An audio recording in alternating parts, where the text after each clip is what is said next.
Okay, AP Chem kids, this is the third video on kinetics, and we're going to talk about integrated rate laws here today. With integrated rate laws, again, we're talking about concentration versus time. There's going to be three of them that you will need to know: zero order, first order, and second order, and you will need to know the graphs of what they produce as well. So when we're looking at zero order, you have some type of reactants going to products, and what happens is that the rate is said to equal the specific rate constant times the original concentration, where that A with the little not sign is the original concentration, and typically when we're talking about rate laws, where just the concentration of A would be the concentration at some time t. But what's unique about zero order rate laws is that rate is constant. So the rate is constant and it does not change with concentration.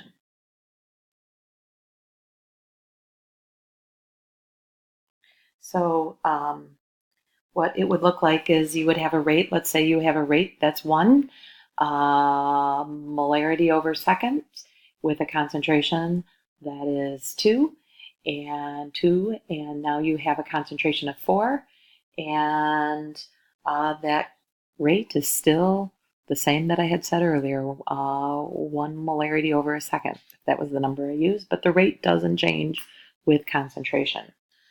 You will need to know what it would look like if you graphed it versus time. So here I would have time on the x-axis, and here I would have the concentration of the reactant.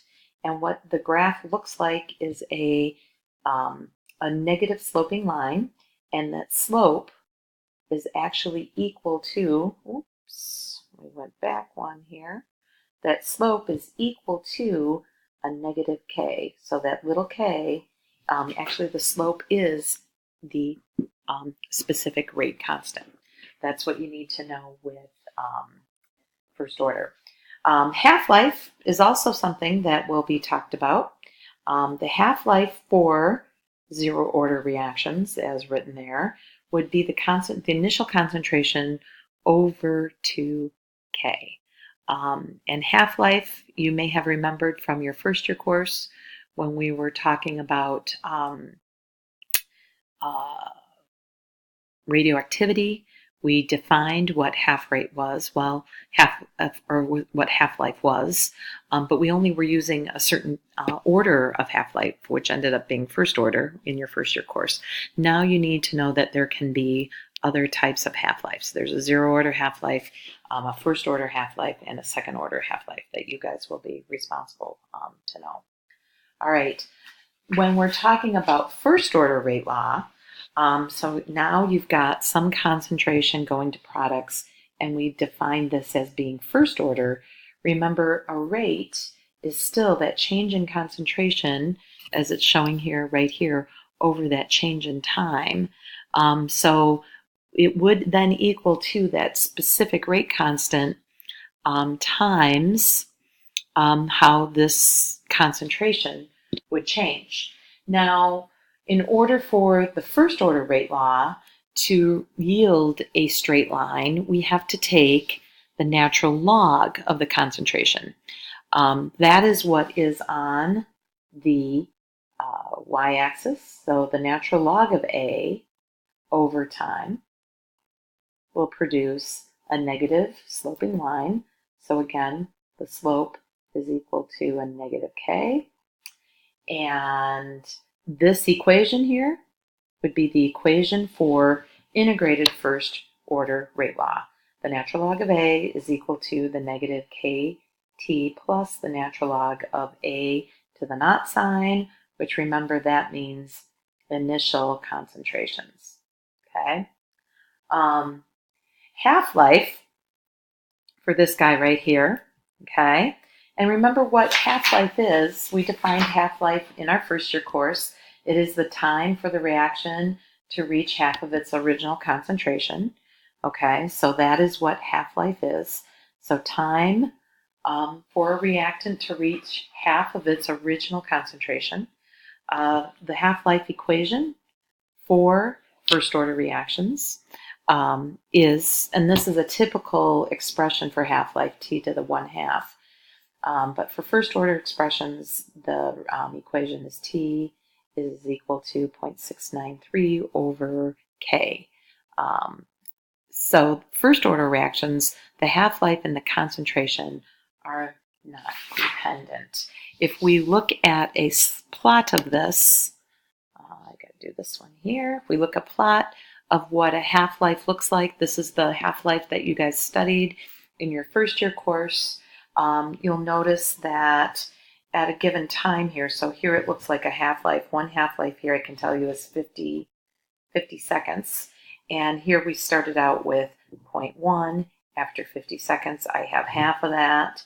After another 50 seconds, which would be the second half-life, I have 0.025, so half of that, and then half of that again, another half-life. You can see how you get this, how you get that line. All right, that is how half-life doesn't depend on concentration for first order. It is literally just first order reactions. You're counting that initial concentration in half each time. All right. The third and final rate law that you're going to have to know is a second order rate law. And with a second order rate law, going from products or from reactants to products, you are now still looking at that change in concentration over the change in time, or it's K to that concentration to the second order. The integrated rate law is as follows here, that 1 over A on the y-axis, 1 over the concentration of A versus time, will produce a slope, but this slope is positive. Okay, so here the slope is equal to a positive K.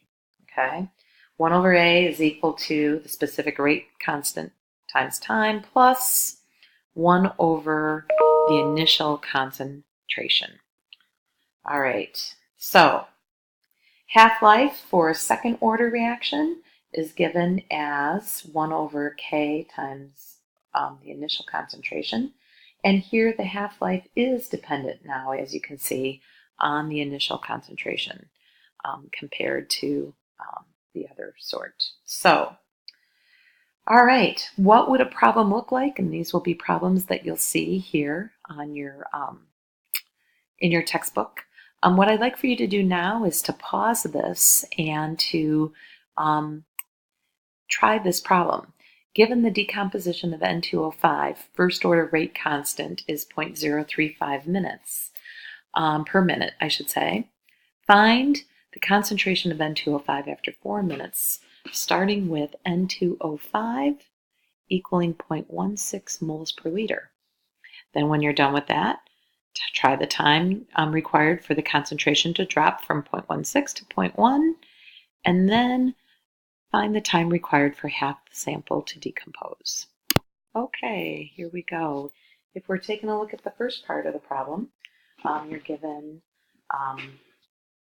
you're asked to find the concentration of N2O5 after 4 minutes, starting with the N2O5 at 0.16 moles per liter.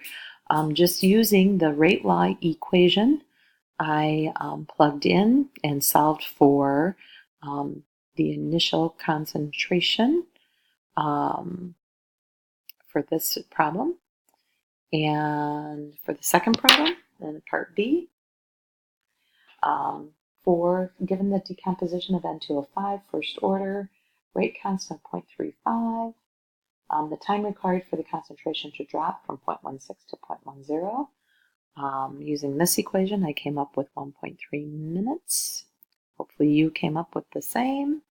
And then finally, given the decomposition of N2O5, first order rate constant, the time required for half the sample to decompose. So this would be using that first order half-life equation. So there's some example problems on how we use rate laws or how integrated rate laws work. So in summary, simplification, conditions are such that only the forward reaction is important. So often with rate laws, then we are only looking at the reactants and how they decompose. Remember that there's two types of rate laws. There's differential and integrated, and which one you use depends on the type of data that was collected. Differential and integrated rate forms can be interconverted, so they do exist between each. And one thing that we didn't mention but will be used in our lab is that we can also develop something called a pseudo rate law. And as you read through the lab, or you will be reading through the lab that we are going to do on Monday, you'll notice that one concentration of one of the reactants is extremely high.